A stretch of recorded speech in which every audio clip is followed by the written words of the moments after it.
sommes le lundi 20 mai, bienvenue dans le premier JT hebdomadaire du secteur de l'assurance. La semaine a été riche en résultats, notamment avec la Maif qui présentait ses chiffres pour 2012 et sa stratégie pour 2013 et 2014. Résultat toujours avec cette fois-ci Crédit Agricole Assurance et le commentaire de Jérôme Grivet, le directeur général de l'assureur. Nous finirons enfin ce JT avec la présentation du prochain congrès de l'Institut des actuaires par son vice-président Christophe Eberlé. La semaine dernière a été placée sous le signe des résultats. Après la Matmut et la Massif, c'est la Maif qui s'est pliée à l'exercice mercredi dernier à Paris. La mutuelle d'assurance en a profité pour annoncer une partie de sa stratégie pour les années 2013 et 2014 et pour faire une annonce retentissante. Un sujet présenté par Magali Vogel. Mercredi 15 mai, la Maif dévoilait des résultats en forte hausse pour l'année 2012. Si le chiffre d'affaires est en légère baisse du fait d'une baisse de l'activité vie, les assurances non-vie sont en croissance, tandis que les résultats financiers soutiennent le résultat net. Le résultat consolidé du groupe s'élève à 157 millions d'euros, c'est-à-dire qu'on triple, on fait même un petit peu plus que tripler par rapport à l'année 2011. C'est vraiment un résultat qui est très satisfaisant pour nous. La Maif a également présenté sa stratégie pour 2013 et 2014, tournée vers son sociétariat historique et vers les jeunes. Nous avons décidé, comme on l'a fait sur le principe depuis longtemps, mais peut-être plus spécifiquement cette année, de faire jouer ce que j'appellerais la solidarité intergénérationnelle.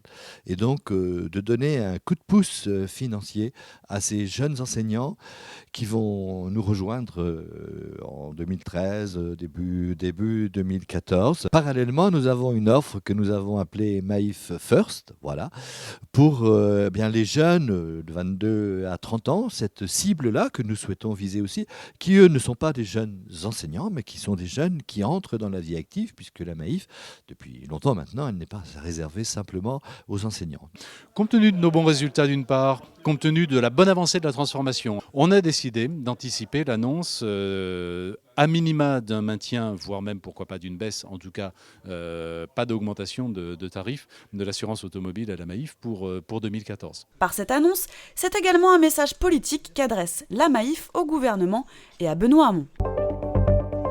De nombreux résultats trimestriels sont également tombés la semaine dernière, que vous pourrez retrouver sur notre site. Crédit Agricole Assurance, classé en deuxième position de notre palmarès des assureurs l'an passé, annonçait également ses résultats. Jérôme Grivet revient au micro de News Assurance Pro sur le cas spécifique de l'assurance vie en 2012 et au premier trimestre de cette année 2013. Des propos recueillis par Thibaut Vadjou et Thierry Goubi. 2012 était une année difficile, mais c'est une année, je trouve, réussie pour nous. C'est une année difficile parce que le contexte était très compliqué, crise des dettes souveraines, contexte de taux, marché financier agité, menaces sur la fiscalité de l'assurance vie notamment. Mais c'est une année réussie parce que commercialement, nous avons bien résisté et nous avons même gagné des parts de marché, notamment dans nos métiers de dommages. C'est une année réussie parce que les résultats financiers étaient au rendez-vous. La contribution que nous avons eue au résultat net part du groupe était supérieure à 1 milliard d'euros. Et puis c'est une année réussie parce que nous avons su nous adapter à la nouvelle donne financière en investissant de nouvelles catégories d'actifs pour placer l'argent collecté auprès de nos clients et en innovant dans ce domaine. Sur la collecte nette du premier trimestre en assurance vie, elle a très bien démarré. Donc elle fait plus que l'année 2012. Comment on explique cette embellie de début d'année et est-ce qu'on peut penser qu'elle va se poursuivre sur le reste de l'année ? Alors on peut expliquer cette embellie, je pense, de deux manières. Il y a un premier phénomène qui est la fiscalité. La fiscalité de l'assurance vie a, semble-t-il, été stabilisée. En tout cas, c'est l'orientation que les pouvoirs publics semblent prendre. Nous nous en réjouissons.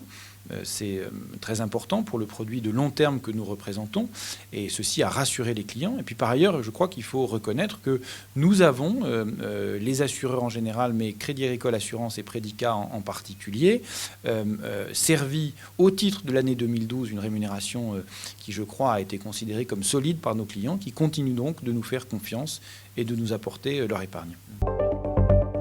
Vous retrouvez bien évidemment les résultats complets de Crédit Agricole Assurance sur le site. Mercredi 22 mai, les actuaires se réunissent à Paris dans le cadre du congrès de l'Institut des actuaires. Cette année, le congrès sera placé sous le signe de l'innovation et sera clôturé par Karine Berger, députée des Hautes-Alpes et rapporteuse pour les gouvernements sur le sujet de l'épargne. L'Institut s'attache également à faire évoluer la place de l'actuaire, comme le souligne Christophe Eberlé, vice-président de l'Institut. Le thème du congrès des actuaires du 22 mai prochain, c'est l'innovation au service d'une performance pérenne, l'innovation et la gestion des risques.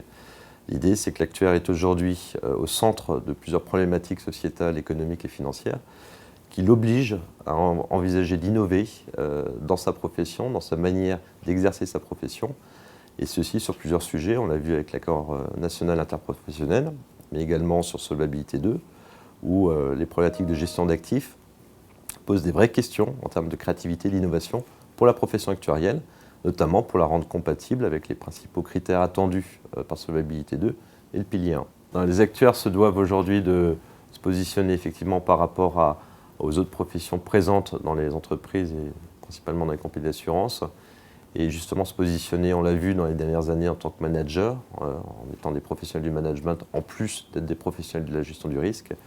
Et je crois qu'aujourd'hui, l'Institut des actuaires a souhaité, à travers ce congrès, donner ce souffle nouveau et dire que la profession d'actuaire est aussi une profession qui se doit d'être innovante et créative, et que l'actuaire, fort de toutes ses capacités en termes de gestion des risques, peut être un acteur innovant au sein de l'entreprise.